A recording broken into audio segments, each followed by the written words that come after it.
This class of people called Bhadralok, who were educated, gradually became extremely sophisticated, and eventually also political independence. These Bhadraloks constituted, in my opinion, a minority of the entire population of Bengal. Bhadralok in simple translation means gentleman, but in the context of Bengal, it means something much more. It's not got so much with the wealth they have, but more with the intellectual capabilities they have. If you're going to go through the political history of Bengal, you'll notice that they played a very important role when it comes to critical historical events are concerned. For example, the Naxalbari movement. They're supposed to have played a very important role in what was seen as a revolutionary movement in Bengal to change the present state of things. I'm Pallavi Ghosh, and my this week's One Take asks this question, that what must the present Bhadralok thinking about the political system or political high-pitched battle which is taking place for the state of West Bengal. By nature, Bhadraloks increasingly in recent times have been somewhat reticent. They are not going to be very vocal about their thoughts. They've already made up their mind about what they want to do, how they want to react, and the reactions from them very often come behind closed doors.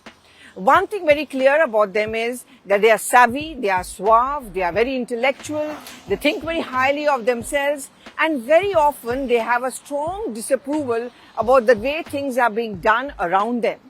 That disapproval is sometimes very vocally expressed by them, sometimes not so. But one thing is also very clear, a Bhadralok doesn't want to be left out of things. So reticence does not mean that they're completely detached. As I said, in closed doors, whether cups of tea or in important prestigious clubs of, say, Kolkata, you'll often see them huddled together, making up their mind, discussing the state of affairs and how the state of affairs can be changed. And it is this desire among them to change the state of affairs without being controversial is what has interested most political parties. Now, remember when Mamata Banerjee came to power in, say, 2011, at that point of time, she had begun to woo these Bhadraloks. She wanted an acceptance for them because it was believed that most of them were actually naturally focused or bending towards the left. Having these intellectuals by her side gave her a kind of a legitimacy, and therefore their support mattered to them. Over time, many of them began to turn against her, became critical of her, but now she started to woo them even more. Now, in the present battle for Bengal, why I'm saying that this vote bank, which many would think is very small, still matters, is because if you look at the kind of things which are happening in Bengal, political violence is nothing new. A lack of tolerance for political dissent is again nothing new. Anyone who's followed the politics of Bengal knows that both these features have been an integral part of the state's politics. So whether it's been left, whether it's been the Trinamool Congress, it's pretty much the same scenario. In fact, I did speak earlier to one such Bhadralok, that is Partho Ghosh. He shared his thoughts with me. The coming of the East India Company, which created this class of people called Bhadralok, who were educated, gradually became extremely sophisticated. They led the entire movement for cultural renaissance and eventually also political independence. These Bhadraloks constituted, in my opinion, a minority of the entire population of Bengal. But the Bhadraloks as such have not been very politically active. They don't want to get involved in politics. That is the Bhadralok culture. Now, in the present scenario, you've noticed in the last couple of weeks, for example, both the BJP and the Trinamool Congress has been having meetings with what these Bhadraloks are called. Trinamool Congress, in fact, just after the Lok Sabha elections, when they realized that the so-called intelligentsia of Bengal was getting a little disgruntled with her, she began to woo them. So there were closed-door meetings, town hall meetings. She would actually reach out to them. She also promised them money, despite knowing that money doesn't really matter to them. They have a very lavish and luxurious lifestyle. It's what she would deliver to them intellectually which mattered to them. So she tried to convince them that, your concerns are my concerns and I can keep it going. I remember there were those town hall meetings where she would meet up with them. Not everyone sounded convinced. And the more BJP saw that it looked unconvinced, the more they were convinced that this is the group of voters they would like to woo. So in the last few weeks, you've been noticing, say, the Home Minister Amit Shah, or whether it is the BJP President JP Nadda, has been holding town hall meetings, interestingly, in clubs.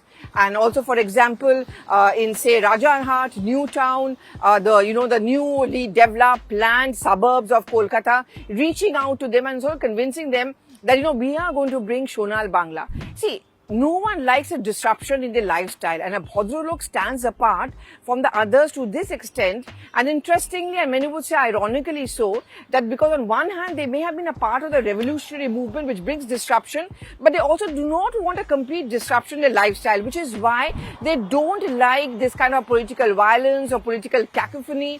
And when any political party offers them that assurance that we are going to bring peace times, where law and order is not going to become a challenge, they tend to start thinking or cozying up or opening up to them. And that's why the Bhadralok, who may be even less than 10%, I would say 5 to 6% if you go by some of the statistics, they have become extremely important to both the BJP as well as to the Trinamool Congress. It's not just about a vote bank, as I was pointing out a short while back. It's also a sense of legitimacy that political parties acquire. After all, who doesn't want the savvy, the bourgeois, or, the Bhadraloks, so to say, by their side? It makes them feel good. It feels them kind of established, and I have arrived. I have asked for reactions on my social media. Interestingly, some of the reactions have also come in from the so-called Bhadralok who said we are fronted. But this is our state. We've lived in it with troubled times. We'll continue living, but we are not going to accept it the way it is. Cholbena is one of the reactions also which I got. In fact, when I was speaking to some of these Bhadraloks inside the clubs, Calcutta Club, Presidency, Taliganj Club. These are those prestigious clubs where you'll often see them in the evening, especially over the weekends. They said, we can't accept Bengal in the state of things. It's not a reflection on any political party. It's a reflection on the fact that people have begun to accept things as they are. So there needs to be another kind of a mini revolution or that change. Whether the Bhadralok is going to play a very active role or part, or they will be comfortable in their cozy existence, well, that remains to be seen. How many of them are actually going to go out and vote, and what exactly will be their action, and how much will it be reflected on the results day on 2nd of May. I'm going to keep all that going. Do give in your reactions. What do you think about this episode on Bhadraloks and West Bengal?